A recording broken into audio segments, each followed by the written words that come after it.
اعوذ باللہ من الشیطان الرجیم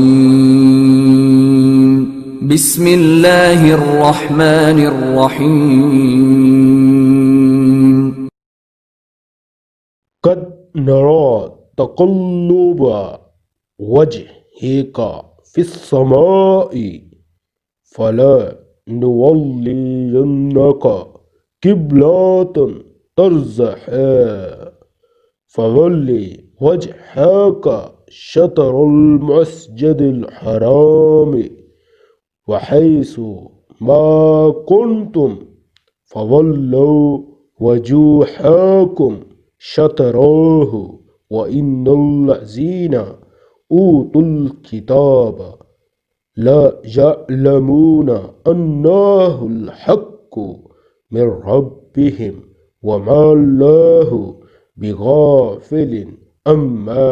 يعملون۔ اے پیغمبر، ہم تمہارے چہرے کو بار بار آسمان کی طرف اٹھتے ہوئے دیکھ رہے ہیں، چنانچہ ہم تمہارا رخ ضرور اس قبلے کی طرف پھیر دیں گے جو تمہیں پسند ہے۔ لو اب اپنا رخ مسجد الحرام کی سمت کر لو، اور آئندہ جہاں کہیں تم ہو اپنے چہروں کا رخ نماز پڑھتے ہوئے اسی کی طرف رکھا کرو، اور جن لوگوں کو کتاب دی گئی ہے وہ خوب جانتے ہیں کہ یہی بات حق ہے جو ان کے پروردگار کی طرف سے آئی ہے، اور جو کچھ یہ کر رہے ہیں اللہ اس سے غافل نہیں ہے۔ تفسیر۔ جب بیت المقدس کو قبلہ بنایا گیا تو آن حضرت صلی اللہ علیہ وآلہ وسلم کو یہ اندازہ تھا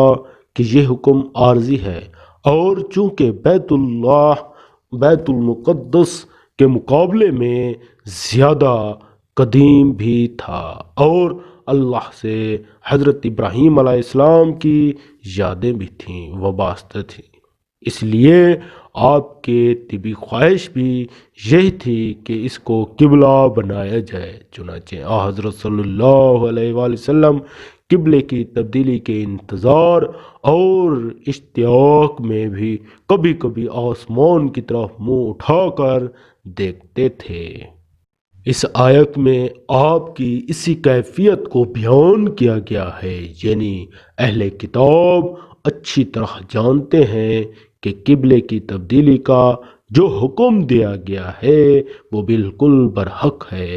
اس کے ایک وجہ تو یہ ہے کہ وہ لوگ حضرت ابراہیم علیہ السلام کو مانتے تھے، اور یہ بات تاریخی طور پر ثابت تھی کہ انہوں نے اللہ تعالیٰ کے حکم سے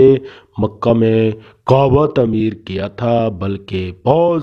مورخین نے خود تورات کے دلائل سے ثابت کیا ہے کہ حضرت ابراہیم علیہ السلام کی تمام اولاد بشمول حضرت اسحاق علیہ السلام کا قبلہ کعبہ ہی تھا۔